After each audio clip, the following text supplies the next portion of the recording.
Hi everyone! Magandang gabi! Yan. So while we're waiting guys, Team Live, mga Team Live, patay po ko sa comment, Team Live, Team Live. Ayan, katatapos lang ni Coach Roxy sa isang topic kanina about tungkol dun sa basics talaga, and napakaganda nung webinar na yon. First time ko na maka-witness talaga ng ganong klaseng discussion na talagang jam-pack talaga. Iba talaga. Diba? Grabe, no? Super technical. Correct. Super technical, super useful. May Yes. mga jargons, pero yung mga personal experience kasi nakakatuwa dun sa mga recommendations niya. O, diba? Yan ang Kaya. pinagkakasahan ni Coach Roxy ngayon. Ikaw, Sam, kamusta ang Sunday? Sunday, medyo laid back kasi wala masyadong chores kasi ginawa last week. And then yesterday, hindi ako nag-sleep all day, so gumawa-gawa din. So later, may mga ipe-prepare akong work for tomorrow para pagising, hindi masyadong harassed. Talaga, balik na naman tayo na Lunes. O, diba? Parang, Yes. kahit sa remote, no, iba pa rin yung impact ng Monday. Is that your routine, Sam? You work a bit every weekend para medyo light ang Monday, hindi ka manic Monday? I use parang preparation of yung anticipated, especially for the meetings, para hindi na, kasi tomorrow, sunod-sunod, like morning pa lang, 4 agad. So, I'm sure walang in-betweens. Kaya ipe-prepare ko na yung kailangan kong sabihin sa report para I don't have, para hindi ako mataranta. Nakakataranta kasi yung meeting after meeting. Totoo, 'di ba? Sa oras na with Sam kasi Australian client, so Yes. ang 7. Monday niya. Ayoko na nga ako, kinakabahan kasi in October, magde-daylight na. So meaning, my day would start 5:30. Pag daylight saving. So madilim pa dito, na doon, 9 a.m. So, yun yung medyo masakit sa ulo pag daylight saving time. OMG. Yun talaga ayoko dati sa Australian client kasi napakaaga, ang aga-aga. Pero na lang, maaga naman kasi matapos. Like, matatapos na ako ng 2:30. So, pa din, looking forward kahit maaga gumigising. totoo. Saka yung gusto ko sa kanila kasi pag tapos na. Tapos na. Especially pag Friday, ang masaya sa kanila, yung hindi pa tayo lockdown, parang mga 12, lunch, diretso na sila sa bar. So, wala nang work sa hapon. O, diba? Ang saya-saya. Masaya. Kayo guys, yung mga nasa live. Hi guys. Watching from Zamboanga City, o diba? Hi Narben. Wow, hi. O diba? Nationwide, active na active tayo ngayon. So, kasi ang ganda ng topic, actually ako, diba? Bigla akong bumangon sa aking kama dahil sa topic ngayon kasi nga 'di ba mahirap mag-handle talaga ng finances, and isa ako sa mga guilty when it comes to mismanaging finances kasi nga 'di ba parang nakaka-overwhelm.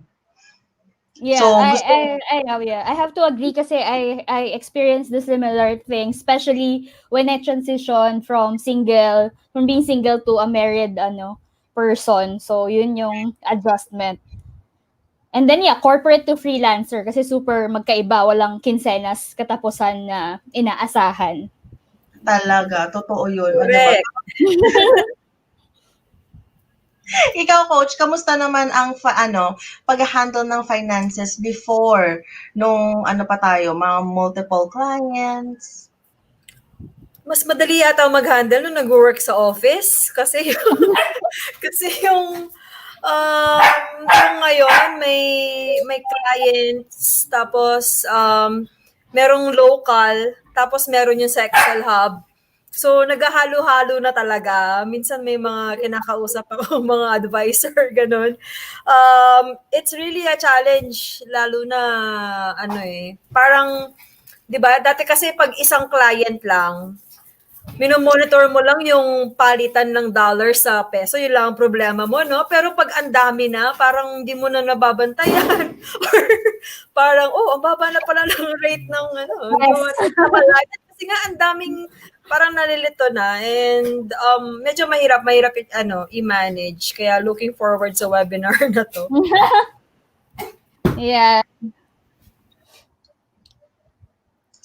And tignan natin ulit. May mga, ayan, meron tayong from Trece Martires. Hi, Marlene. Good evening. Cavite. And, Hello. yeah. Guys, don't forget to share this video para, of course, kasi ang ganda ng topic natin about financial management. And, yan, sana katulad din ng webinar kanina, marami tayong matutunan.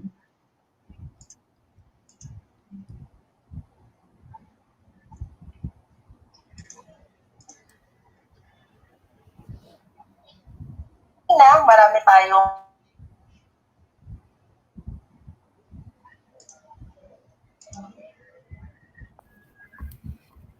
Okay. pero nag-freeze ako, sorry.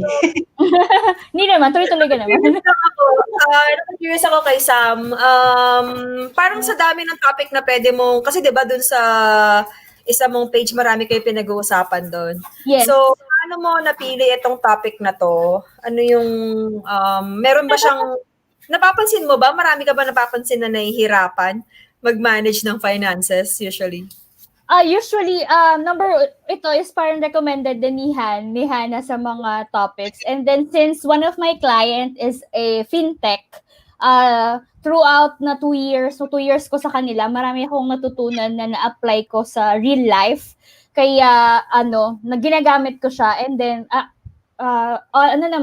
so far, mas nagiging maganda yung, hindi naman yung bonggang nasa level ka ng financial goals mo, pero at least, na nagkaroon ka ng, nag-iba yung mindset, tsaka yung mga habit when it comes to handling money, especially, usually nga tanong sa akin sa mag-asawa, so, paano daw mag-handle ng finances as mag-asawa? So, yun yung mas maraming tanong for me versus yung tanong as yung normal lang. But, yeah, I hope sa webinar, yung may mga mabanggit is may makuha yung ating mga viewers for tonight, Team Live and Team Replay.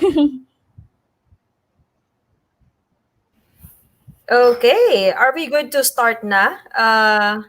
Hannah, okay naman, no? We can start na. Yeah, we're good to go. Okay. So, let's just flash yan. So, we'll start. So, disclaimer lang everyone ha. I'm not a financial advisor.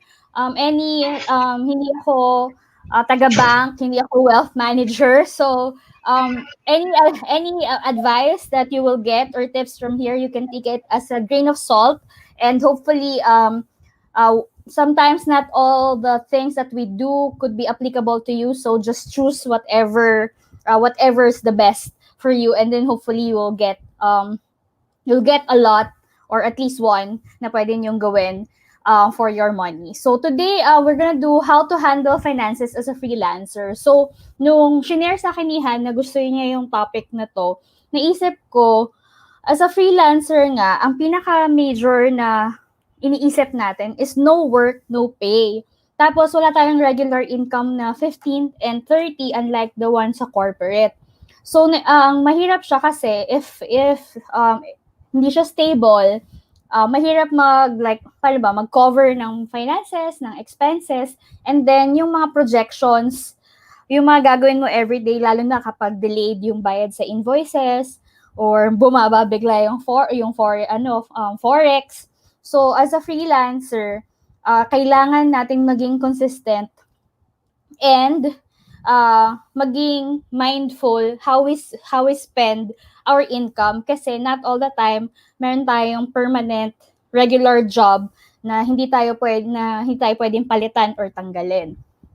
But for this webinar, hindi lang siya yung tungkol sa budgeting and other stuff. We'll cover mindset about money kasi based on experience, from the moment that I changed the way I viewed money from the books and mentors that I've talked to, nag-iba din yung flow ng money. And then habits that I do, that I really try to follow every month as much as possible. But if you can't, you can forgive yourself and start again. Inunahan ko na kayo. And then start growing your money.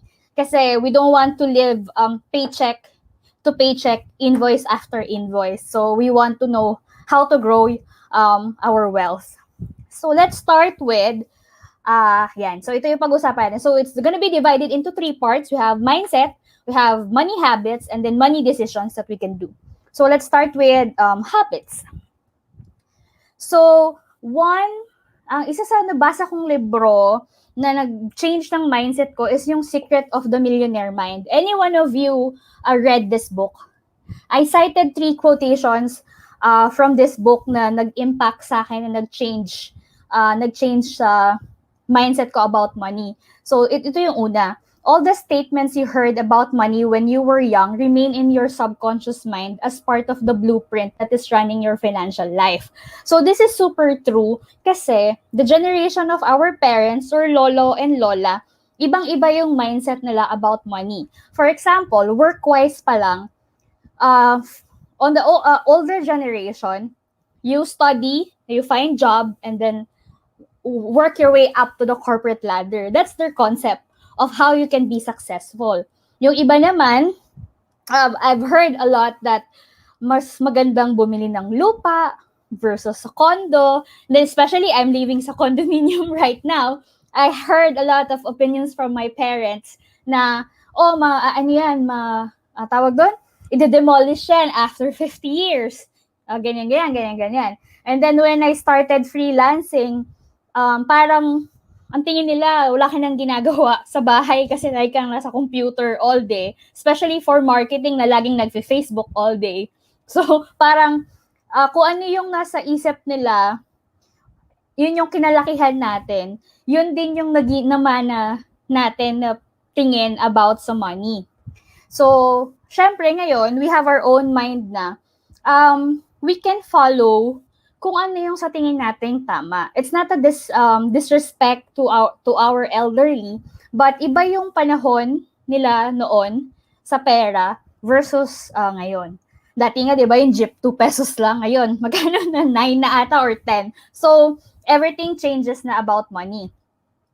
Next naman na nakuha ko dun sa book, if your motivation for acquiring money or success comes from a non-supportive root such as fear, anger, or need to prove yourself, your money will never bring you happiness.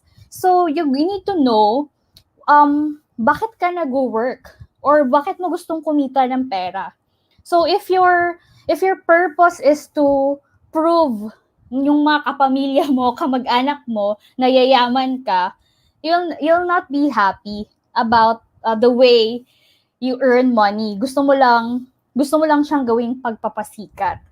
And then last from this book is, when your intention is to have enough to pay bills, that's exactly how much you'll get. Just enough to pay the bills and not a dime more. So kung sa isip mo, you're working just to pay bills, yun lang yung marireceive mo. So we're talking about mindset here.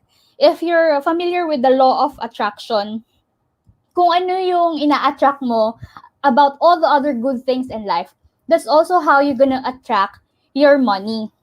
So if you're always saying na wala kang naubos na, tawag doon, wala na, kulang na naman, you will keep on attracting that vibes na wala ka or ubos na parate. So as much as possible, personally, pag andyan na si Judith at si Juna, ayokong sabihin na may delay or madidelay yung client or walang pambayad. Kasi will end up madidelay talaga yung invoice na hinihintay mong bayaran.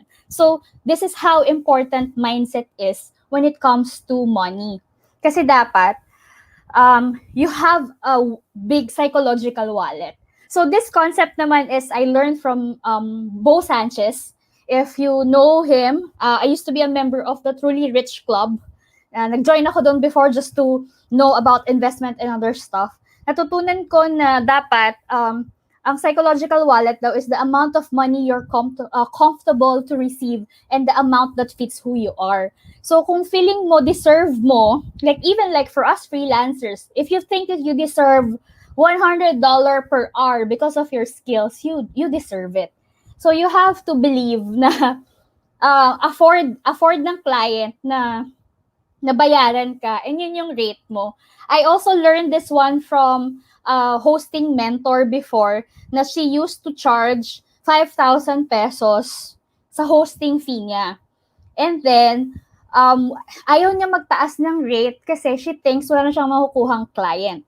But when she thought na, yung pinalitan niya yung mindset niya na yung mag-level up yung clients na magbubook sa kanya, nagmamatch dun sa rate mo. So, kung ang fee mo is 5,000, ang makukuha mong clients yung magbabayad ng 5,000. So, pag nag-increase ka to 15, makuha ka ng clients na afford yung 15. Kasi as you increase naman, nag-upgrade ka rin naman yourself. So, nag-upgrade din yung client mo. So, don't feel guilty na masyadong malaki yung hinihingi nyo kasi nag-work hard naman tayong lahat para makuha lahat ng skills and talents that we're offering. So, if you think there's a scarcity sa isip nyo about the money you're getting, ulitin nyo yung, parang think about it.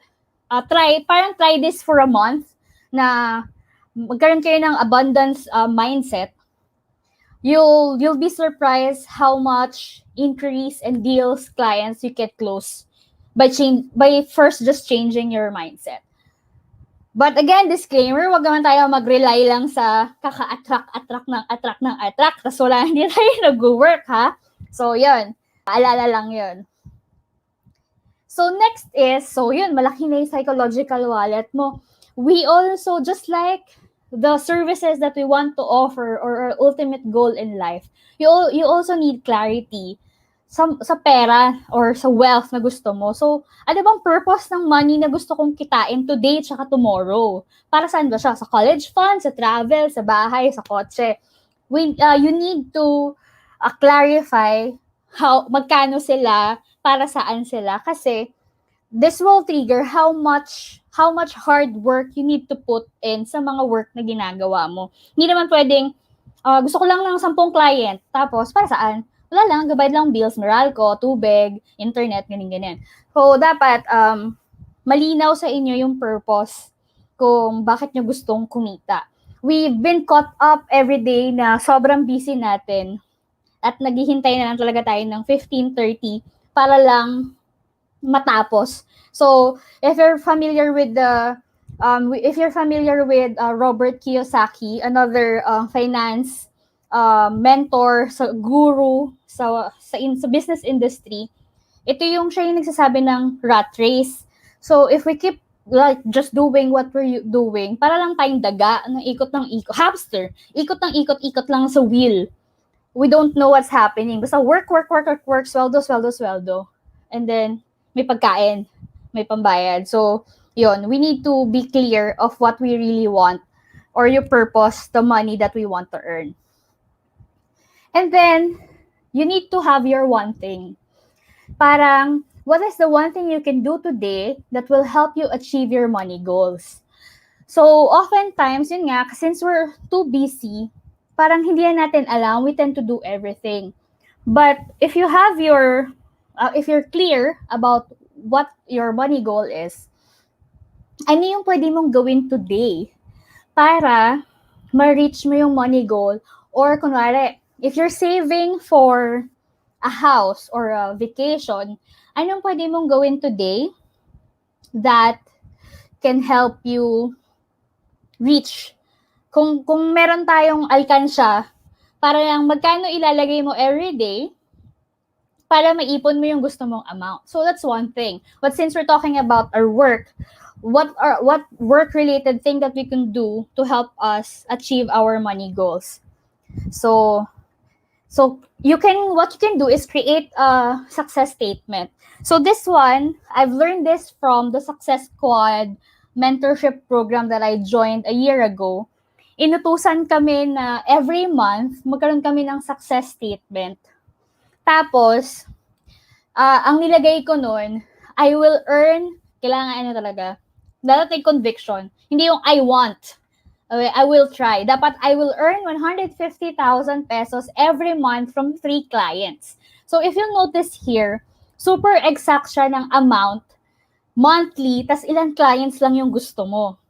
So, nung first, matigas ulo ko, ayoko to sundin kasi ano ba yan? Ang corny naman ng group na sinalihan ko. Ba't kailangan, meron kaming group, bakit kailangan namin i-type doon kung magkano yung gusto namin kitain every month or whatever. Because surprisingly, after like 2 weeks na na ginagawa namin to, nakakapag-close ako ng 2 more clients. Tapos still nagkaroon ako ng 3 clients. Tapos na-reach ko kaagad yung 6-digit na gusto ko. Tapos hanggang ngayon, client ko sila. So I have 3 clients before. Ngayon, 5. And then yesterday, may nag-inquire na ulit for may another 2 na nag-inquire that I will have meeting this week. Titingnan natin kung maho-close. But then, just keep on like, parang siyang vision board na, yun nga, parang attraction na 150K, 3 clients, ganyan. Tapos, bukod pa dito sa success statement na required kaming sulatin, daw yung si one thing, dapat may one thing ka monthly, may one thing ka this week, may one thing ka today. Kasi lang daw, focus. So, what is the one thing that I can do this month to get 3 clients? So, syempre, 3 clients yung gusto mo. Gagawa, ayusin ko yung portfolio ko. So, what is the one thing I will do this week to get the 3 clients? Magpuput up ako ng Facebook ads pagkatapos ng portfolio ko. Tapos ita-target ko mga startup companies kasi baka kailangan nila ng digital marketing. And then today, what is the one thing I will do today to get 3 clients? Gagawin ko na yung ad copy ng Facebook ads. So, this is, if you've attended the webinar last time about time management, tapos pinag-usapan natin yung Miracle Mornings, this is one of the things you could do during your me time. Just create a success statement. There's nothing wrong. This is not a dream, but parang claiming the success, and you'll be surprised talaga na you're gonna earn the money that you really felt that you deserve. So, sige, hindi. Sabihin ko sana, kahit lagay nyo lang 3 clients, no, you need to define how much. And then from that 3 clients, how much those clients will pay you every month. So, syempre 3, malaman yung ganun na yung rate. Pwede namang 6 clients, tapos breakdown mo yung mga fees nila. But creating a success statement will help you change your mindset about money. And then this one is my favorite. I'm not sure if Hannah is doing this, but we have a friend. Hannah and I have a friend who really was a feng shui enthusiast. And I love doing, I believe anything metaphysics, from zodiac sign, birth charts and all, and numerology. And this tip that he shared with us was also really effective. I don't know, because baka maybe sobrang naniwala kami, but there's nothing wrong in trying. But yung ginagawa ko to noon, nagkatotoo yung isa. And then nagulat ka, exact amount pa. So, this one is a practice where every new moon, you're gonna print this blank check and then you're gonna write how much you want. Tapos pwede mo i-detail sa likod kung para saan. And then, when it's full moon, you're gonna burn it. But ang kailangan siya i-burn sa lupa. Ngayon, hindi ko siya nagagawa kasi sa condo ng lupa, baka ma-alarm ko yung smoke detector dito. But this one, when I was doing it sa meron akong dedicated paso, para ko siyang altar na paso sa labas, na may jade plant, may kung ano nung coins. Doon ako nag-incenso, lahat na. Tapos dito ko siya sinusunog. So, this is really cool. Kasi it's also part of law of attraction and abundance mindset. And based on the testimony of other people, part of our group who's really enthusiastic with metaphysics, this one really works. But this will only work if you really believe. For this, hindi naman na paggising ko, pagka-burn ko, pagbukas ko ng drawer ko, may pera na. Hindi siya ganon. Hindi ganon. Syempre, di ba sabi ko may one thing. So, syempre, ginawa ko pa rin yung mga one thing ko. Tapos, may na-sign akong client na yung amount niya is parang, ano to eh, ang sinulat ko dito, may kailangan akong bayaran. Tapos, syempre, freelancers na si ate mong girl, wala pang nagbabayad whatsoever. So, parang nangyari lang, na-speed up lang niya yung payment process. Tapos, na-receive ko siya before the time that I need the money. So, ganun yung nag-manifest yung abundance check para sa akin na it's nice. Cute din. Kung gusto mo magtanggal ng stress, magsunog ka every so, naging habit ko na tuloy yung mga new moon, full moon rituals para mag-absorb ng energy. But it's really fun. So, I think this is because for the mindset, I want you guys, that's why ito yung inuna kong part. I want you guys to have a mindset that you deserve all the wealth, abundance, and earning dito sa nakukuha natin. Pero syempre, wag lang tayo isip-isip na ganito ha. So we're gonna move on to habits. Kasi if pabayaan naman tayo how to handle our finances, malakas man tayo kumita, lilipad lang ganun lang siya. So ganun lang yung cash mo or hindi mo kakadating lang sa PayPal mo or sa GCash mo na i-transfer mo na lahat sa bills. So the next slides we're going to share is yung mga habits that you can try. So yan, ito yung habits. So di ba may magnet ng money. So first things first, you need to track your money. Saan siya nanggagaling? Saan siya pupunta? Kasi pag hindi mo I have a bad habit before when I still have my corporate job and then I was doing freelance writing. All my money na pumapasok sa PayPal, I spend it mindlessly buying makeup. And then one time, hindi ko matandaan, bigla ko na lang generate yung all-time money in ng PayPal account ko. Tapos nagulat ako, nasa magkano ba yun? Parang nasa 50,000. Tapos hindi ko siya nahawakan physically kasi pinagta-transfer ko lang siya sa online payment. So kung mindless ka the way you spend, nagulat ka na yung palang nagastos sa Shopee tsaka sa Lazada.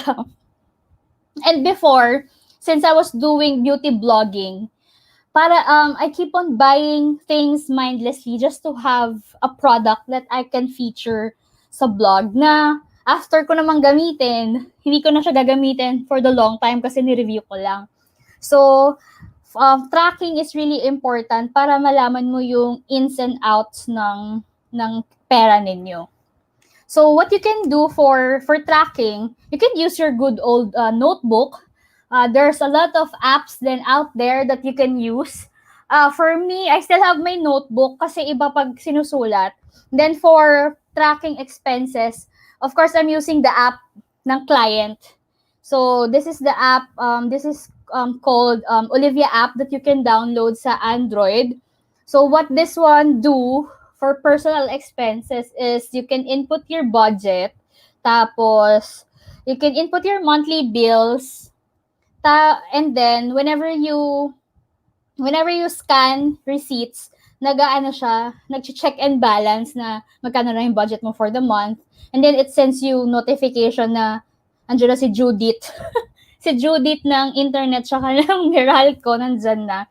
So it makes the tracking easier. And then when you see na for this week, di ba gumagastos, susulat. Pag notebook kasi, you tend to forget na mag-input. But if you scan it or record it as soon as you spend it, magugulat ka nagdi-negative na kaagad yung week mo. And then what's good thing about the app, not just this one, but the other app that you can use, yung iba kasi gamified ang cute. Pag I think there's Fortune City ata on the other app, lumalaki yung kunwari pag puro ka food, nagkakaroon ka ng restaurant. Pag malaki na yung restaurant mo dun sa city, sabihin malakas ka kumain. Like for this, for Olivia naman, meron siyang chart. You will see ano yung pinagkakagastusan mo. So, tracking really helps you force the habit to sometimes stop spending on something. So, ako, meron akong mga milk tea, stop spending on milk tea, Starbucks, ganyan. So, nakikita mo, if you're tracking it, nakikita mo kung saan ka lumalagpas ng konti for gastos. And then, of course, we all know this, but it's easy to say, but really hard to apply to set up a budget and stick to it. So, the easiest formula out there is the 50-30-20, which is the 50% of your income goes to your month expenses, the 30% goes to entertainment, then the 20% goes to savings. Sometimes, it doesn't happen kasi since we're not tracking our money, minsan, 80% or even 100% just go to expenses, which is sad because parang mas nakakapagod siya. For me, mas stress ako kapag hindi ako nakakapagtabi for savings or entertainment. So, if other things that you can do here is, if you guys doing the envelope method, okay din siya where you label envelopes. Tapos, dun yung as soon as the income comes in, nilalagay mo doon. So, effective din yung method na yon. And then, since everything is online right now, you can set up multiple savings account para, like for example, sa salary, you move it. You move your money around. Kasi if you use one bank account na doon nagbabawas yung mga daily monthly living expenses nyo, hindi nyo masisave yung dapat nyong isave. So, others, there are a lot of budget setup or ratio that you can do, but it's best to find your own groove. But as much as possible, leave something for your savings. And then for us, of course, we have work. We should also project our income and expenses. So since we do work from home, nasi-share na yung expenses ng pambahay sa pangtrabaho. For example, internet, kuryente, rent, naghalo na siya. And then kailangan mo siyang i-project and i-divide actually para malaman nyo kung ano lang yung pambahay, ano lang yung pangtrabaho.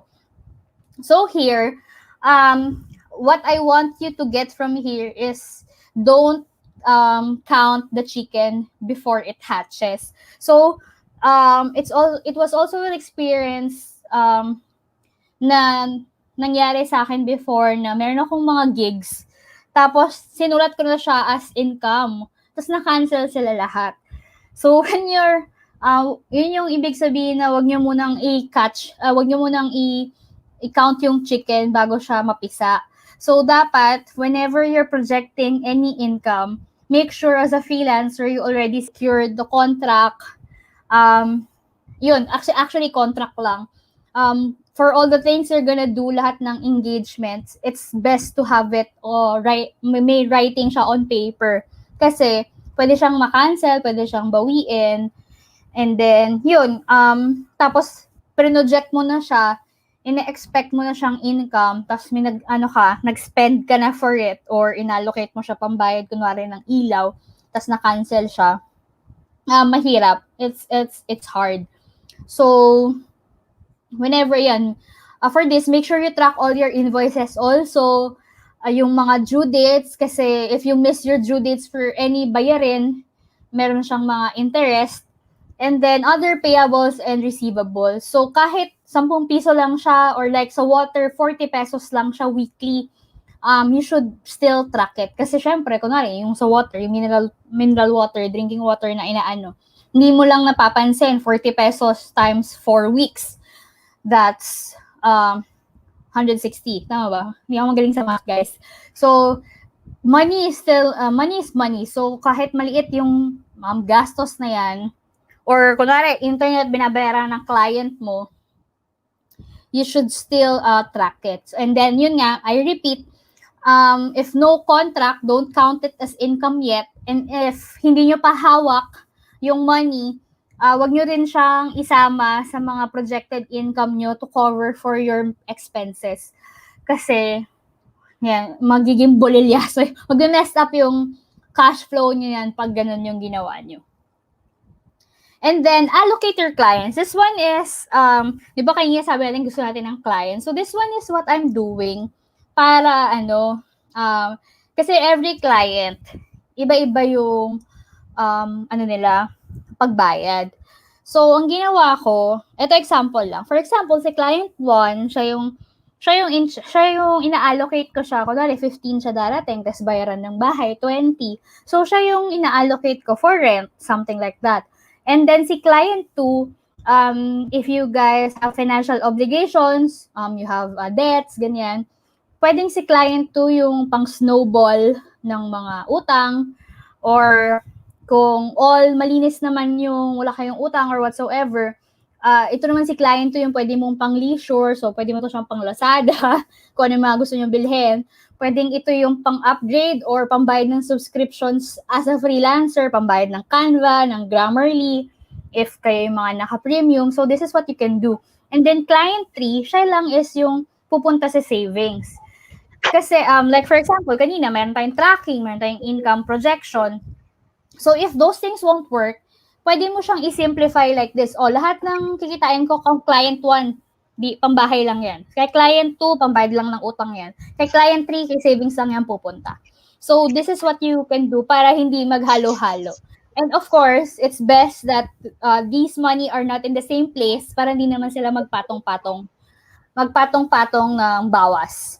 So, if your rent is auto-deducted or yung mga ibang financial obligations, mas maganda na sa magkakaibang account sila. Okay na din kung magkakaibang bank. Kasi magkakaiba sila ng benefits, ganyan. Pero if you don't want to have so many ATM or passbook, it's up to you guys. But this one is effective for me kasi tuntua ako pag yung client ko naka-assign sa Lazada at Shopee, tapos magbabayad na siya. Sabi ko, pang-shopping ako ng bago. So there's something parang ako, I would encourage to assign one client TF para sa isang bagay na reward for yourself. So, makakabili ng mga bagong pambahay o kaya bagong fairy lights. Parang fairy lights para sa office ko or halaman or laruan ng mga alaga ko. So, nakaka-happy siya pag naka-allocate. Di yung pag pinagsama-sama mo silang lahat tapos dinidivide mo siya tapos walang natitira, nakakasad. So, we want to develop a habit where we are always happy about money, not sad about it kasi palabas na nga siya, malulungkot ka pa. So i-enjoy natin yung kinikita natin. And then, update your pricing. So, ito yung na-mention kong example kanina. There are pricing na mas, paano ko ba sasabihin? Na nakakaginhawa ba? Parang gano'n. Or mas nakaka-level up. For example, for me, bakit hindi natuloy yung ko dito? Parang retainer's fee is yung, for me, pinaka-best yung retainer's fee. Kasi you have a fix. Parang attorney. Parang meron kang fix every month na natatanggap. So, para ka rin may corporate job dito. Project-based naman is ito yung malakihan. So, isang project, isang bagsak ng bayad, ito yung malaki. Per hour naman, ito yung, you need to decide kasi kung ano yung gano'ng kabigat yung trabaho. Per hour kasi is okay kapag highly skilled ka naman. Like, for example, mag-web development ka, mag-graphic design ka, mag-digital marketing strategies ka. Pag per hour ka, you can work as little as you want and then get more clients. Or, pwede ka rin mag 8 hours. But, don't charge your clients per hour. If the job naman is good for 1 hour or 2 hours, sasabihin nyo 8 hours yung in-charge nyo. With all these things, honesty pa din is the best policy. So, retainer's fee, ito fixed to monthly no matter how much work you are doing. Kasi pag retainer's fee, ang medyo disadvantage lang yan, kung ano yung bato ni client, para ka kasing consultant, diba? Para kang attorney. O ano, parang, oy Han, kailangan ko ng ganito ganyan, kailangan natin ng topic ganito ganyan. O since naka-monthly ka sa kanya, you need to do it. Pero medyo maluwag siya kasi there's no fixed time. Parang they just need you for something. But okay siya kasi fixed meron. Yung project-based, like for me, events, per event yung bayad. But, ayun nga, okay siya for allocation for your savings or for your reward. And then yun nga yung per hour, which you can change the rate depending kung ano na yung level mo sa skill. I'm not sure what is the baseline of the rates now, but I've been seeing sa Upwork and other job portals, yun nga may mga $100 per hour. Bongga, no? Sana ganun na yung rate nating lahat. Sana lang. Di ba? Ayan. And then this one, I learned this the hard way. Schedule the time to do your finances. So, dumating ako sa stage na napaka-in denial ko. Na talagang especially when I got married, yung nag-join na yung mga gastos. Ayaw ko yung pag-uusapan na may mga babayaran. Kasi parang nasa isip ko, nagkatrabaho na ako mabuti, ako pa yung magbabayad. Parang ganun.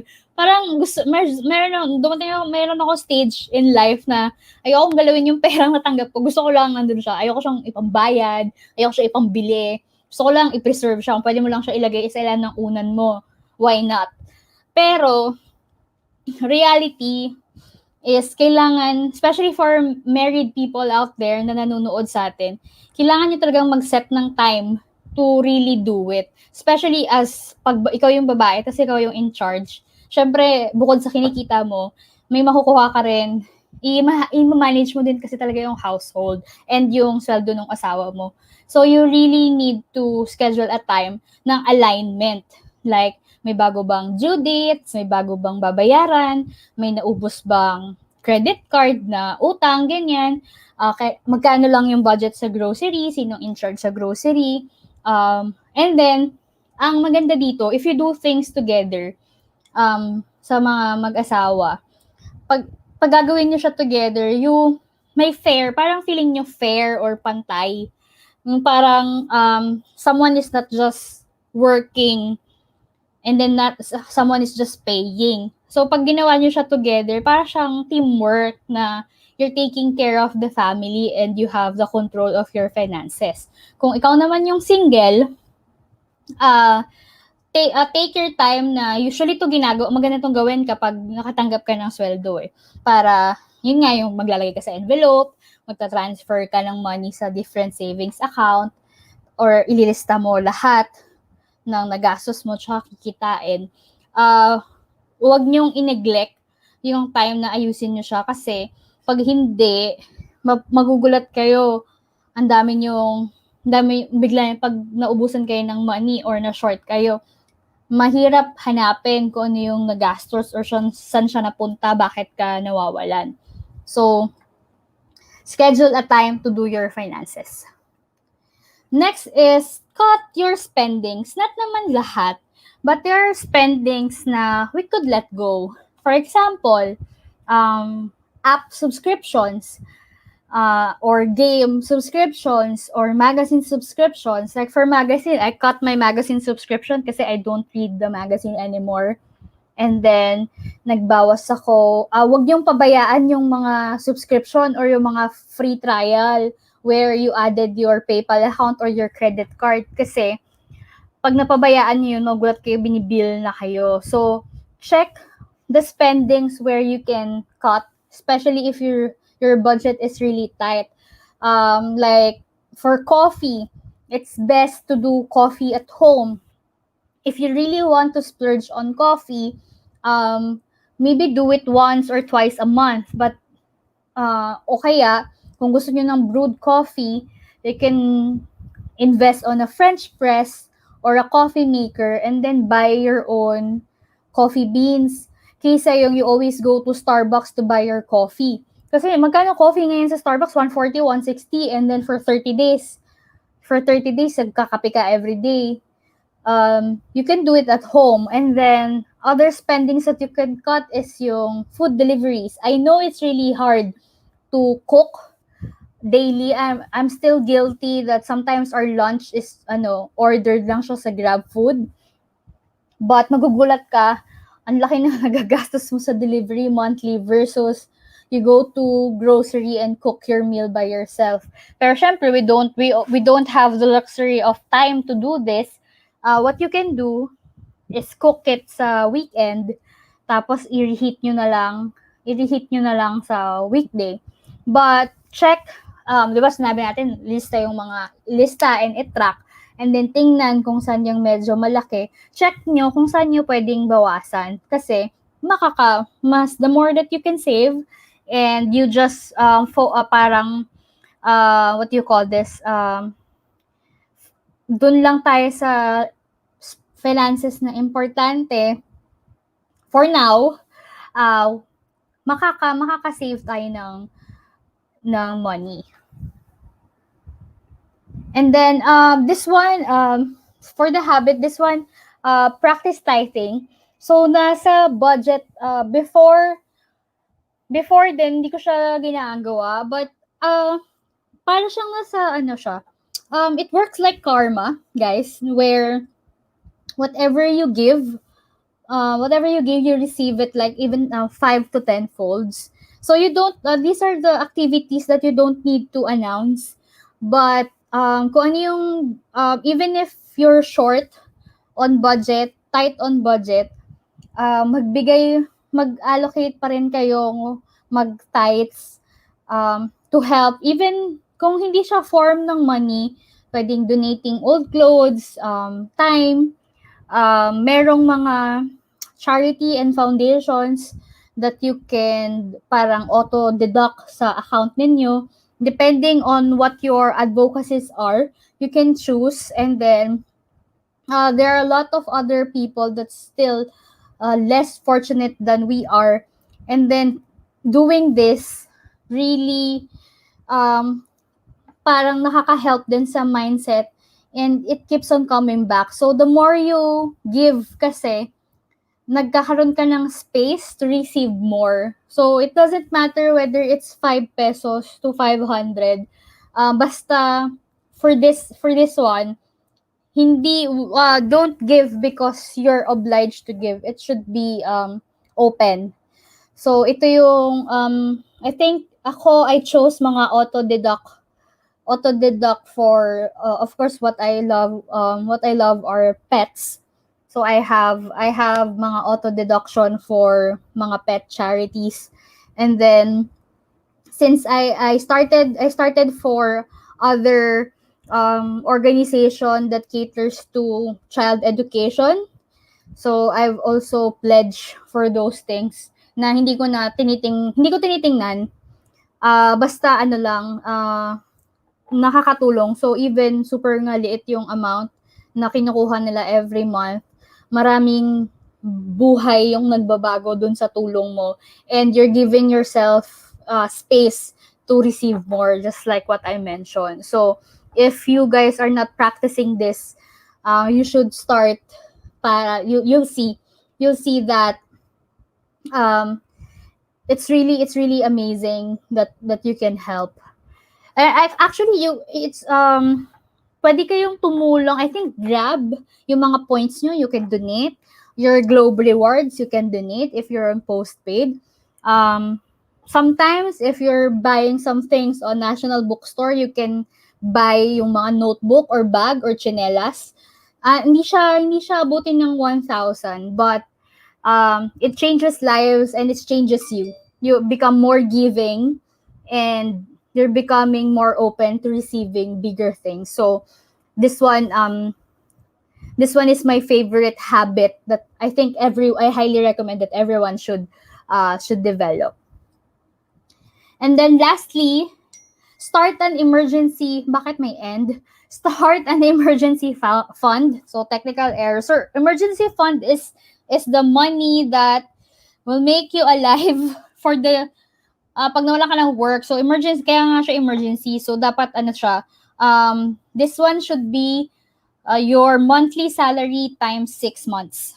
So dapat, pag nawalan ka ng work, for example, mabubuhay ka for the next 6 months na hindi mo gagalawin yung savings mo, hindi ka magbebenta ng kidney, hindi ka, wala, yung mga ganun. So, start an emergency fund, tapos just lagay ng lagay.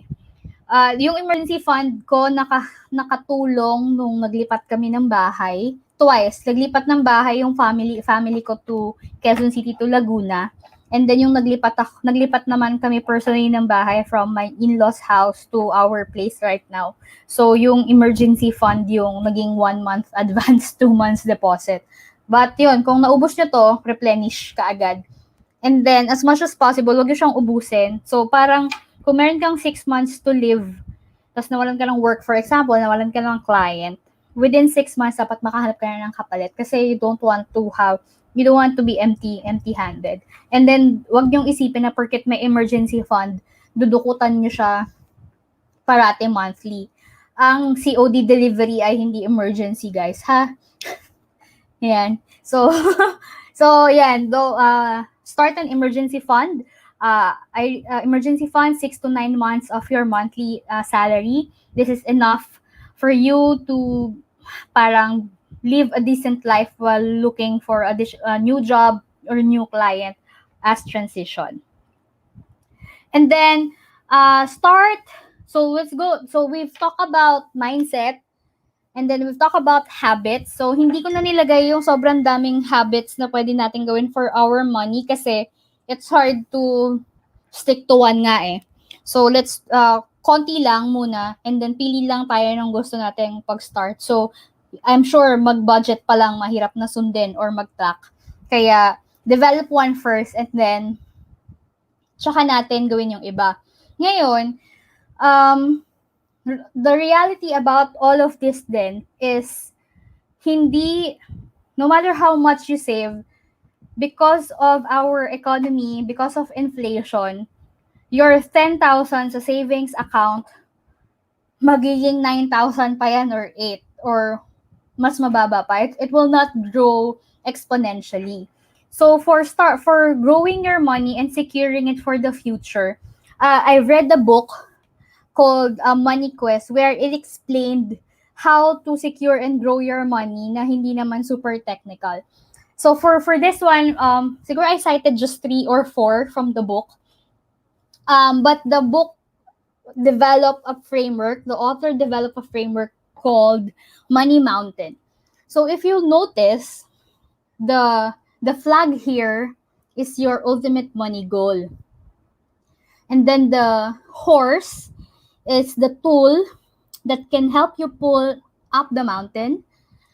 And then si baby animal dito, ito yung mga good debt. Ito yung mga mortgage. Explain. Naging technical na bigla, di ba? And then this wagon, ito yung treasure chest. Ito yung net worth nyo. So, those are your assets. And then, ikaw yung taong yan. Ay, nalaglag yung headset ko, commercial. Ikaw yung taong yan. And then, the ball chain are your, mga utang na naghihila sa inyo pababa. And then, the wedge, you'll be surprised about it. The wedge is the insurance. And then, the mountain represent the inflation. Because in real world, lahat nagtataas, lahat ng presyo tumataas, money keep going up and down. So, kailangan represent ng inflation. So, this framework taught me about what I need to do to reach this goal. So, nasan ba tayong lahat ngayon when it comes to our wealth? So, marami tayong naririnig about net worth. Like, Manny Pacquiao is worth 102 billion, ganyan. So, pas parang isipin mo, ano bang net worth ko? Magkano ba yung value ko as a person when it comes to wealth? So, net worth is your assets minus liabilities. So, your assets is everything you own. Everything you own from car, alahas, sige, lagay natin alahas, pwede ibenta. Everything you own, money, investments, savings, lahat ng assets mo. And then liabilities, ito yung mga utang, ganyan. So, i-minus mo sila, yun yung worth mo. So, pag may business ka, 'di ba? Parang ang ganda tingnan na yung business niya worth ganito ganyan. But you can assess your worth by checking this assets and liabilities. Makikita kung ikaw ay part na nakikinig ka sa mga politics, you'll notice yung SALN ng mga government officials. Ito 'yon. Kasi tinitingnan nila yung worth nung isang tao. So, yun yung SALN. And there are establishments and mga individuals that can do this for you to compute your net worth. So, kung marami ka ng ari-arian, pwede mo nang bigay lahat ng papers mo, mga titulo ng lupa, mga trust funds, pwede mong ipang-compute para malaman mo kung ano yung net worth mo. But it's good to know para you'll know where yung money goal mo. Kasi, ano ba kasi yung ultimate, puro ko typo today. What is your ultimate goal for money? So, yung iba, like for us, it's retirement. Ako personally, I don't want my kids to pay for my expenses when I get old. So, gusto ko, as much as I work hard for myself, family right now, I want to give my children freedom, not to be imprisoned, that they need to take care of me or us, their parents, when we get old. Especially with our Filipino culture, hindi naman uso yung mga nursing houses dito. So, like for you guys who's watching, ano ba yung ultimate life goal ninyo? We can have every stages of our lives can have life goals, like we mentioned yung mga bahay, college funds, put up a business. So the end goal lang of all that is that you, when you get old and you can no longer work, you still have money to enjoy hanggang last breath mo. And yun nga, you don't want to burden the people around you. So number one tip that you can do to grow your money is to get an insurance. So as mentioned, I'm not a financial advisor, but if some of you already spoke to someone, I suggest you should really listen. But before you sign up for anything, know the kind of insurance being offered to you, and at the same time, know what you need. So there are a lot of insurance being offered out there. So for example, there's personal accident or disability, there's health insurance, there's critical illnesses, there's term life, and then whole life. So for example, kung ikaw ay so if you're wondering, kasi usually ang ino-offer ng mga, I'm not sure pero ang in-offer sa akin before, personal accident. So hindi mo magagamit yung insurance na yun pag hindi ka na aksidente. So parang hindi ka makakapag-claim. If someone parang insurance yung kung tama ako, correct me if I'm wrong, but that's how I understood it. So choose the best product for you. So for example, if you're single and you are the main income earner, the insurance you need to have, tas no dependents ka, the insurance you need to have is personal accident, health insurance, critical illnesses. So kung ikaw yung main income earner. Kung ikaw naman ay married with children, you should have personal accident as well, health insurance, critical illness, and whole life insurance.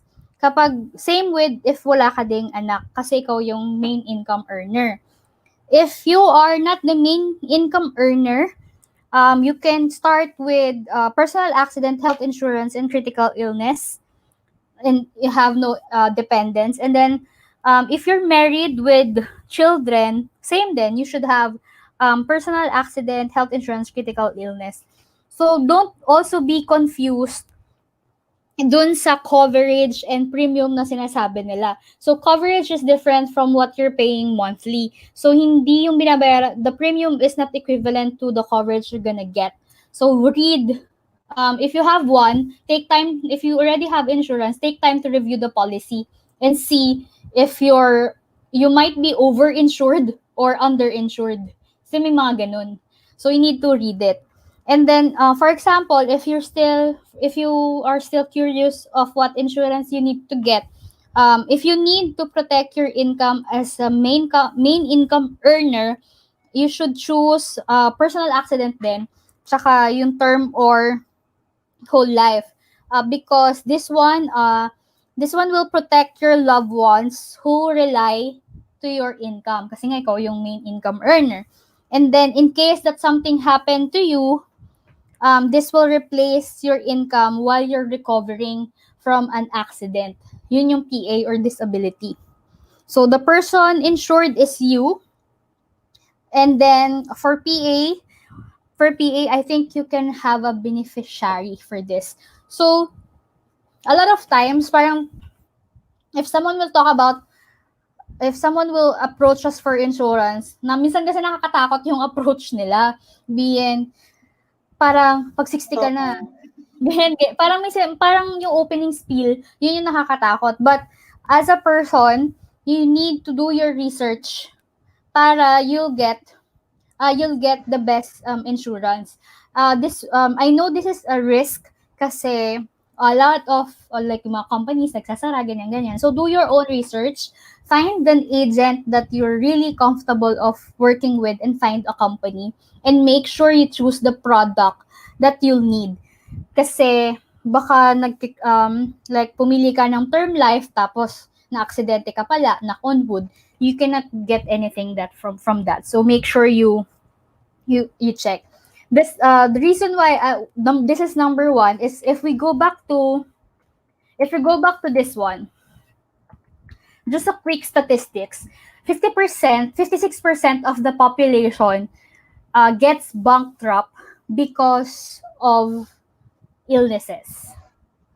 So if you don't have health insurance or any kind of insurance and something happened to you, na-aksidente ka, nagkaroon ka ng sakit, lahat ng pag wala kang wedge and this is your mountain, babagsak lang lahat. Dito na yung you don't want to get to the point that you need to sell your assets just to cover.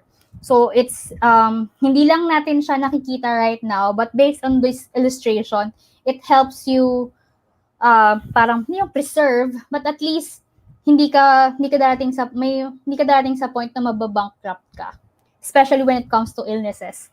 I think for me, I have PA and whole life insurance. And the reason why I'm telling this now kasi the more you are young, mas mababa kasi yung babayaran mo monthly. And the more you get old, of course, you acquire illnesses along the way, mas tumataas yung babayaran mo. So if there are people here listening na ikaw ay nasa 20 pa lang or below 30, find a product na it's gonna help you. Just forget about it kasi you'll just see the benefit of this one when you go the age of 60 pataas. So ako, I got mine when I was 27 years old na. So hindi ako maaga din namulat for this one, and I was really skeptical when talking to people about this. But yung nalaman ko yung bakit ko siya kailangan, I was able to get, parang naintindihan ko siya, that's why kumuha din ako ng insurance ko.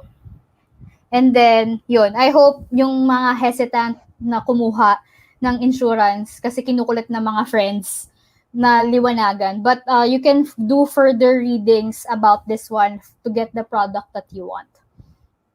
And then, keep your money rolling. So, hindi nyo lang napansin dun sa drawing, merong, di ba, may dala kang wagon.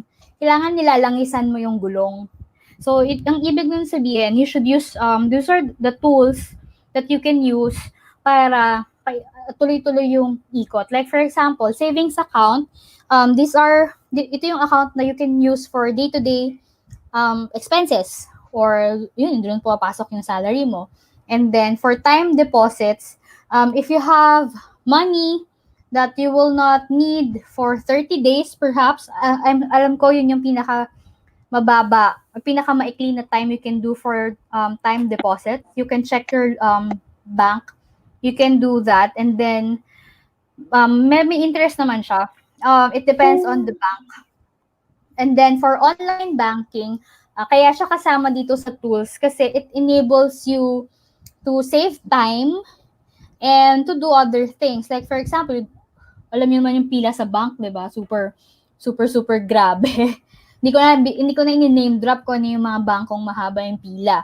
But as we go along with the technology, a lot of them are improving their online portals. So as a freelancer na kunwari sobrang busy ka, you can maximize the use of online banking to transfer funds, to check your balance, or do whatever.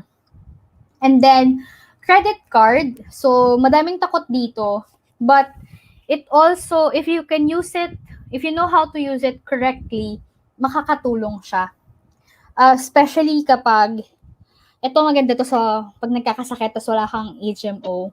So we're talking about talagang sakit. Mahirap kasi magkasakit ngayon. Talagang ubos money siya, lalo na pag wala kang HMO or insurance. But credit card or something that you can have if you have emergency expenses that you really need to pay. Just make sure to pay straight no matter what. Kasi pag trigger happy naman kayo magkaskas, magkakaroon kayo, tapos hindi nyo binabayaran on time, yung compounding interest ng mga credit cards nakakaloka. Yung sinasabi nilang 3.5%. Grabe yung lobo-lobo niyan. So make sure, bukod sa 3.5%, meron pa siyang late charges, may financial charge pa siya. So, pati yung mga installment, do your computation. Pag sinabi nilang yung mga zero installment plan, buy now, pay later, it's still best to buy things in cash. And then, okay din siya for yung delayed gratification. Hindi porket, lalo na pag December, sabihin, yan, sino may promo niyan? Yung mga appliance center, yung may mga promo ng ganyan eh. Sasabihin nila zero installment. Huwag kayong maniwala. Huwag kayong maniwala sa zero interest installments na yun. Kasi if you do your computation, kung bibilin mo siya ng cash, mas mura siya versus nagbabayad ka in the long run. So if you have credit card, choose a credit card. Mas maganda kung naka-waive yung annual fee. I think the 3.5% is standard, so make sure you can pay on time and in full. Debit cards naman, it's like ano siya, parang as is. So how much money is in your bank, yun lang din yung mga babawas. Personally, I prefer this one kasi you will spend your own money, hindi yung katulad ng credit card that you're using other banks money. But both this one can help na you can manage your finances. And then lastly, e-wallets. Super, super helpful for us nowadays that you can easily transfer funds anytime, anywhere to any banks. So this one also help you parang keep your money rolling. And a lot of them, like credit cards, e-wallets have rewards. So may mga pa-cashback dyan. So make sure if you're choosing any bank, do your research as well. Hindi porket yun yung malapit na ATM sa inyo, doon na kayo mag-open. So in every product that gonna avail that has something to do with your money, do your research first. It's important. Kasi like for example, if you're using credit card for groceries, maganda yung may mga rebates and cashback para you can use the payment for other stuff. So yun, may iba't ibang product kasi yan that you can use. For example, there's a credit card na parang I think that's Citibank for Mercury. So pag bibili ka ng gamot, may rebates din that you can use for, parang meron na siyang instant suki card. So for all the banks, for all the insurance, e-wallets. Make sure you do your research and find the most suitable product for you and your needs. And then next is start investing. So this one maraming nagtatanong. I'm still on my way of learning these things, but this kung babalikan natin yung drawing kanina, siya yung kabayo. Kasi investing your money, most of the lowest investment rate ata is around 7%. So if you're gonna do your math versus sa nakukuha nyong interest percentage sa savings nyo, mas malaki talaga yung pag in-invest nyo siya. But if you wanna start investing, the first thing you need to do is to know your risk profile. Kasi, just because we advise for you to start investing, you don't wanna lose money naman. So, for investing, knowing your risk profile will make you comfortable of losing money. Tinakot, diba? Losing money. For example, other investments that we could think about is, for example, you invested to a business. Pag ang investment ay hindi siya pinahiram na money. So, if you invested to a business, hindi mo siya makukuha agad or ng same amount.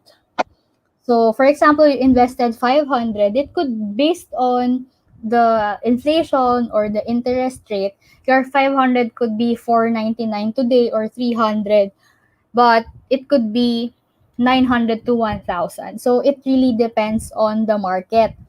So, there are 3 kinds of profile that you can choose or be. So, like there's a conservative. So, these are the time deposits that we're talking about. So, kung magpa-practice ka pa lang mag-invest, you can start with time deposits with your local bank. And then you'll see the interest na nag-grow nung time deposit nyo. stands for money market, and then there are government bonds as well.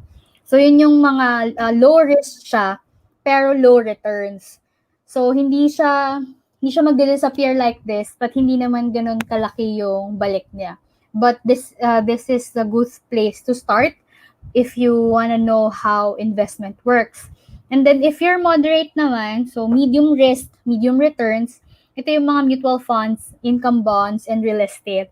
So when I say real estate, these are like yung gonna get condominiums or lupa, papagawa mo ng apartment. So real estate is also a kind of investment. Kasi investments we are equating it for you to have a passive income. So yung active income mo, you're setting aside an amount where it can grow by itself. So kaya siya nagiging passive. Kung ikaw ay super confident na, ito yung mga aggressive, you can do stocks, shares, etc. So for me, I'm a mix of moderate. You can do the 3 of them actually. You can have one of each. You can concentrate. You can concentrate to be sa moderate or sa conservative or sa aggressive. For stocks and share, I think there's the call financial investment where you can start as low as 5,000, I think, and then you can buy shares from your favorite companies. So, pwede kang bumili kay Jollibee, kay San Miguel. So, parang you get a share of the company that you like. But for anything investment, only invest money that you won't need for the next 5 to 7 years. Kasi once it's invested, you cannot withdraw it kung kailan nyo lang trip. Unlike, kasi nga, time deposits nga is 30 days.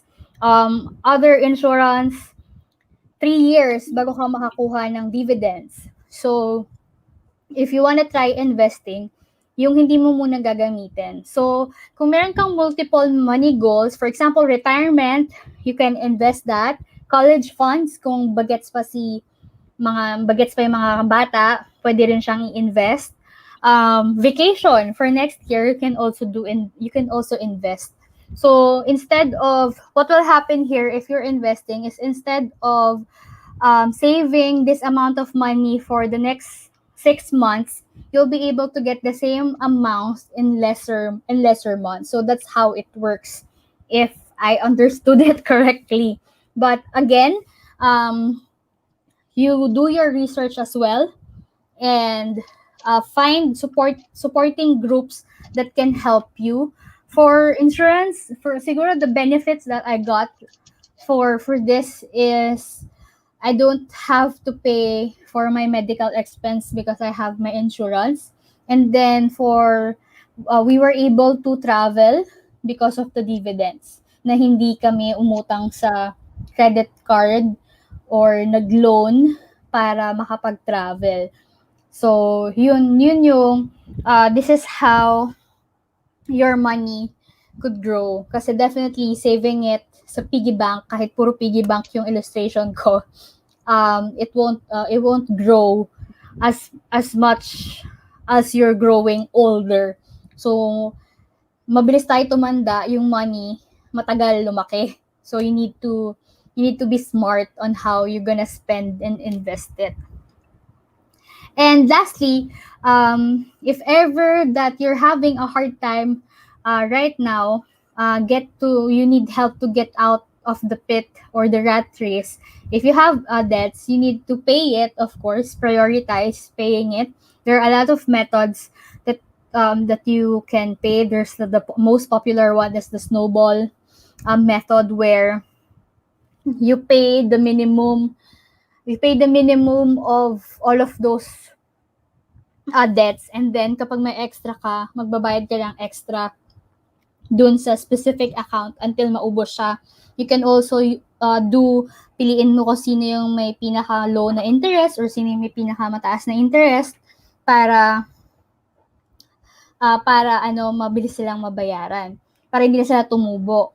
And then, kung merong mga gusto namang umutang sa inyo, you need to assess before helping someone financially. Kung magpapahiram kayo ng pera to anyone, yun yung amount na huwag nyo nang aasahang babalik. So, kasi sometimes we lend money tas we feel bad if that person is not paying us back. But whenever you want to lend someone, for example, kailangan ng pang tuition, pay tuition fee directly. Pag kailangan ng panggamot, pay the medicine directly. Never, as much as possible, never give money. And you need to help yourself first. Just think of it as a way na, kunwari, nahuhulog siya sa bangin, for example. Tapos, ililigtas mo siya. Kung hindi ka kapit ng maayos kung nasaan ka, na pag hindi ka secured kung nasaan ka habang tinutulungan mo siya, there's a possibility na yung weight niya pares kayo malalaglag sa bangin. So think of pagpapahiram or pagpapautang that way, that you need to be comfortable of the amount na hindi na babalik sa inyo, and second, if you really can afford to lend it. Kasi yun, it burns bridges. And yeah, money is number 2 reason why couples like separate to each other, families fight, ganyan. So we better make money something that hindi pagmumulan ng kahit anong sama ng loob or away. And then lastly, yun nga, like kanina, stop spending for unnecessary expenses. So delay, hindi porket lumabas na yung bagong iPhone, bibili na kayo. So, yun yung mga delayed gratification, especially for us freelancers that we don't have stable income. We need to be, I'm not saying that we need to be stingy or really tight with our money, but better spend it wisely and spend it and use it na hindi nag-overwork. So, the last thing that we can do is parang umabot ka na ng 60, tapos nag-work ka pa din. So, to recap everything, first you need to do is develop a mindset, abundance mindset. Second is to stick to habits of spending, budgeting, and tracking. And then lastly, start exploring, growing your money through by being insured and starting investing. Because we all, just what I mentioned, for our ultimate goal, like personally retirement, that I don't want my kids to think about me when I get old. Um, it's up to you what's your ultimate money goal, and you can do your research, talk to friends, have someone, a buddy that you can ask about this, so that magiging worth it yung pagod of magiging worth it yung pagod ng pagtatrabaho natin, and at the same time hindi tayo na overwork just because we're paying a lot of bills. So I hope you guys learned a thing or two from this webinar. So if you have any questions, wala pala akong ma-share sobra kasi I'm not related to anything any financial institution, but I just personally love to read and ask questions, and doing trial and error sa mga natututunan ko. So what I shared are the things that is working for me so far. It could change. It could change anytime. But yan, it's up to you guys.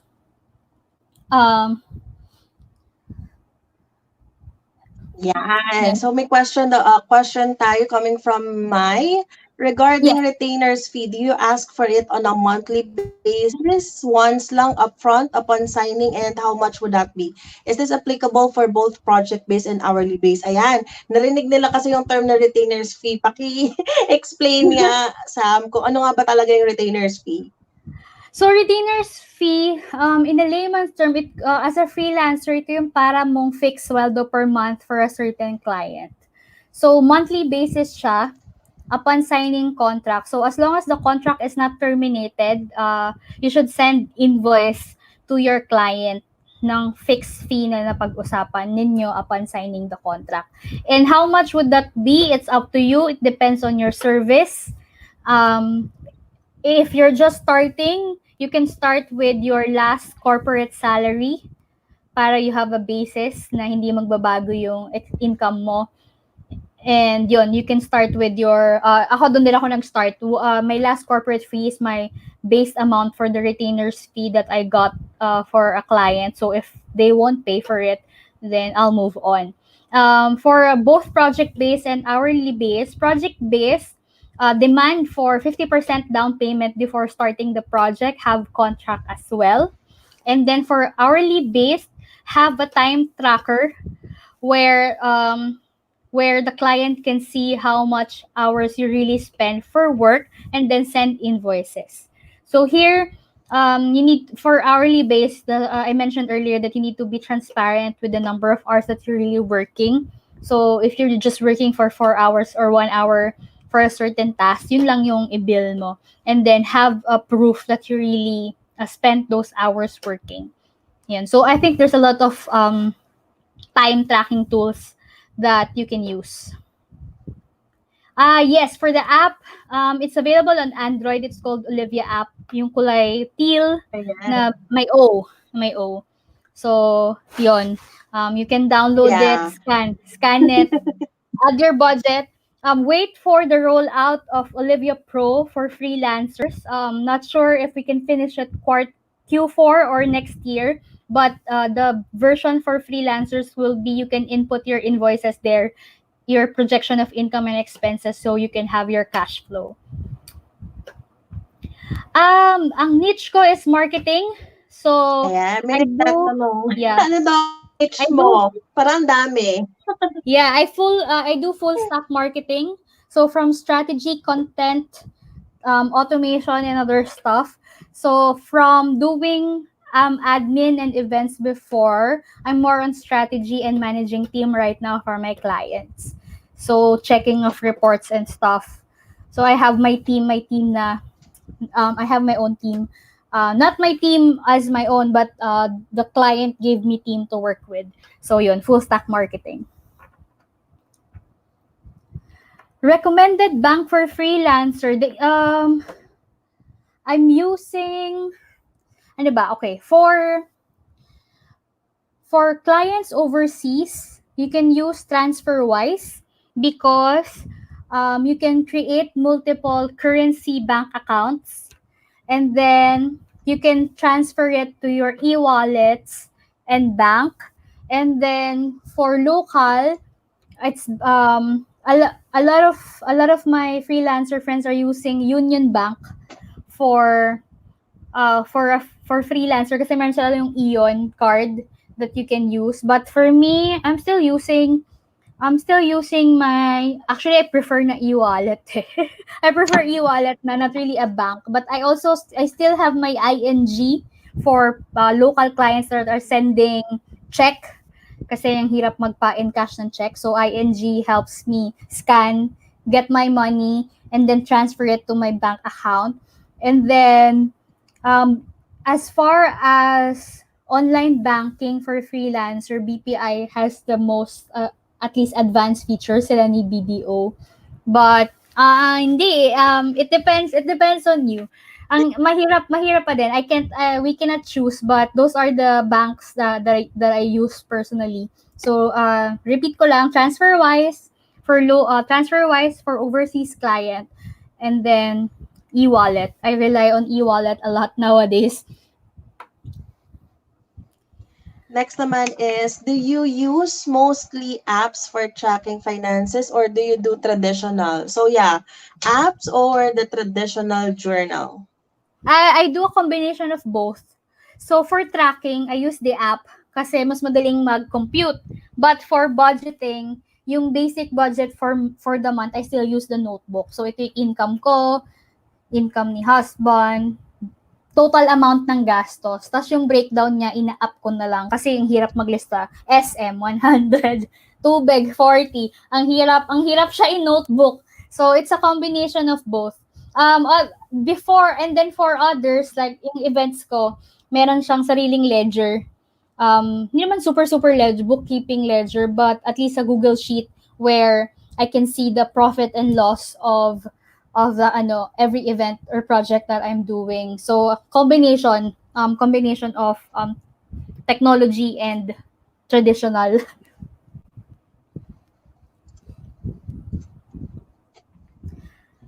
Ayan, recommended po ang Ion Cyber Card. Maraming nagre-recommend ng Ion Cyber Card, but I don't use it now.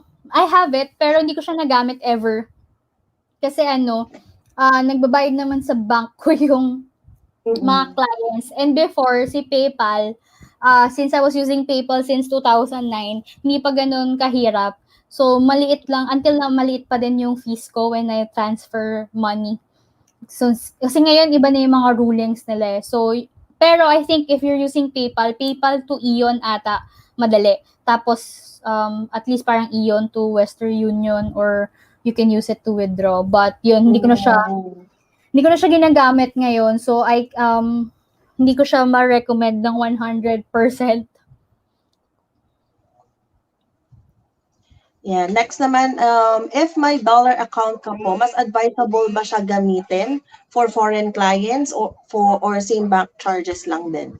Mas okay siya gamitin kasi when I was using direct bank transfer to my bank, parang ako nagbabayad ng tax, yung bawas na nasa 3,000 to 5,000. Oh. Masakit siya sa bulsa yung yung transfer yung direct bank. So kapag meron kang TransferWise, meron siyang fixed kasi na forex sa transfer mo. So you're gonna get the exact peso amount nung sinabi sa app.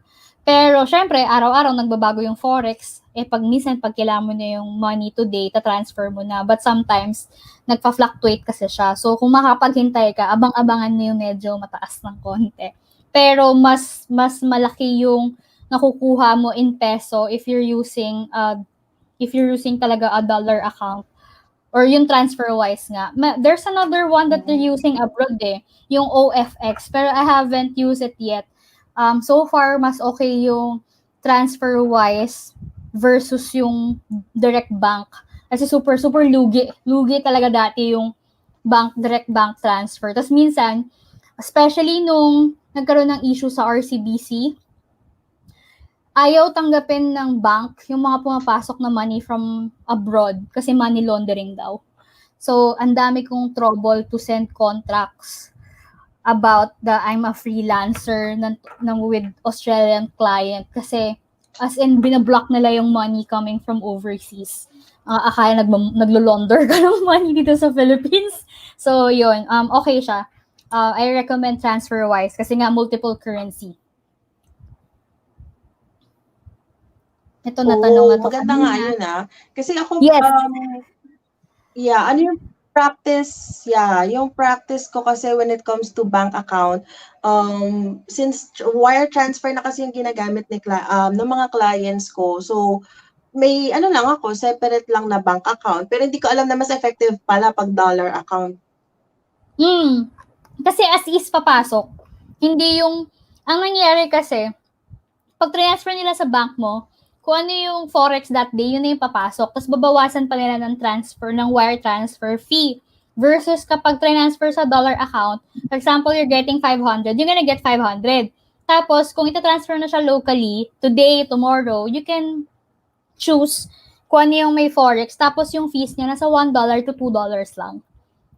Versus naman kasi yung 2,000, diba? So, depending sa amount ng tina-transfer mo, it could go as low as $1 per transfer. Tapos yun nga, papunta diretso sa GCash in 1 hour.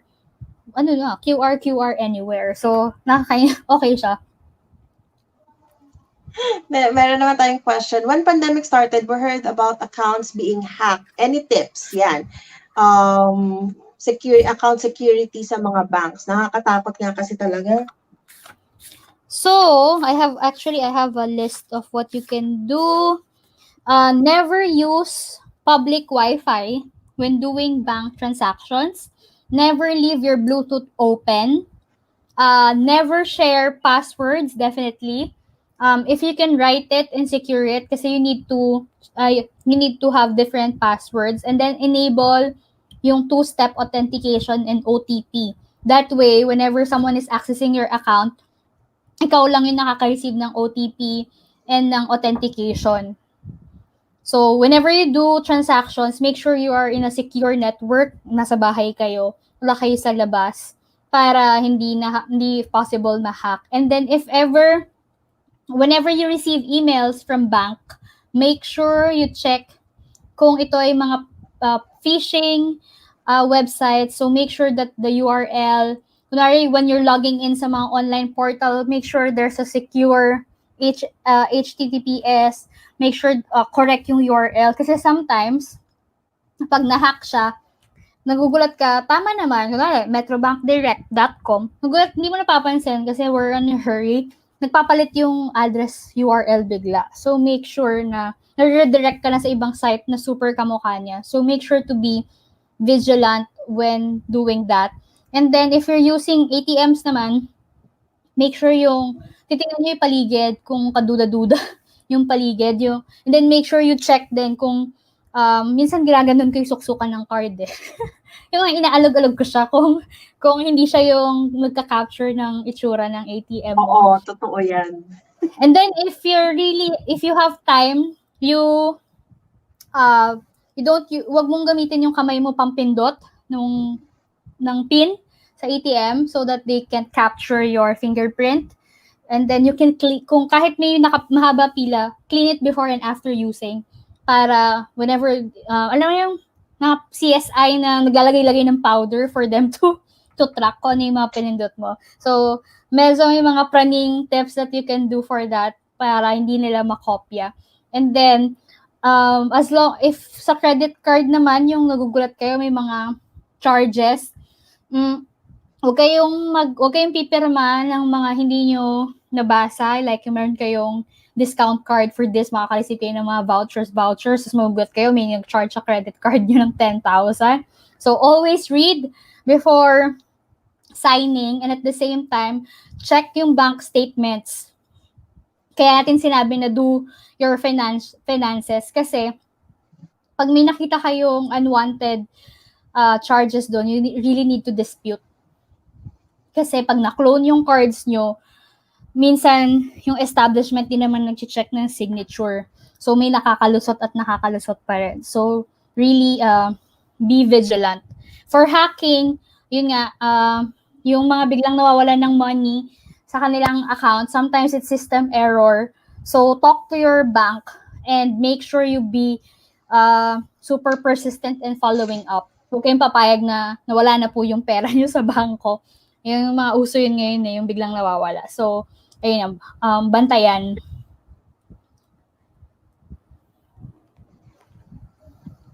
Ayan. So, do you still have any questions, guys? Ayan. So, guys, please do follow Sam sa LinkedIn. Again, Sam and Coach Roxy are both nominated for the 100.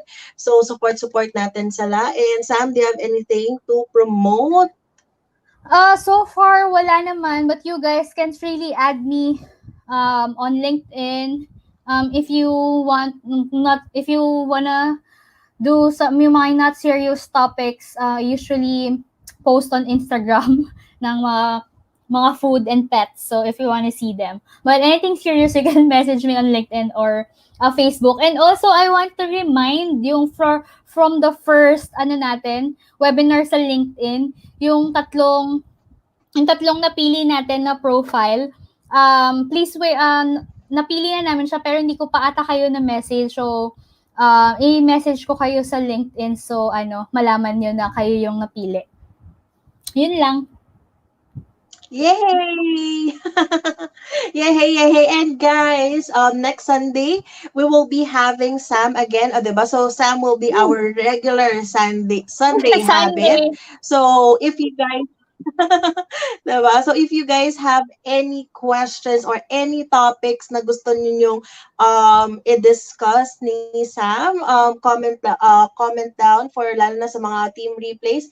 Comment nyo lang or send us a message here in Excel Hub and PM nyo rin ako, pwede rin kung ano yung mga topics na gusto nyong i-discuss. So, again, financial management, ang dami ko na namang natutunan. And sana kayo rin guys, marami kayong natutunan. Kasi ngayon, di ba, parang kailangan ko na namang i-evaluate yung life decision ko. At abangan natin kung kailan yung new moon para sabay-sabay tayo gumawa ng ating abundance check para masaya. Ay, totoo yan. Yes, I always do that kasi yun nga, the power talaga ng yung claiming it and of course telling it to the universe talaga na this is it, makukuha. At in fairness naman, 'di ba? Positive attraction talaga. It Yes, works. it works. So yeah, thank you everyone. Thank you for listening. And again, my name is Hannah. And that is Sam. And thank you for watching Excel Hubs. See you guys next Sunday. Bye.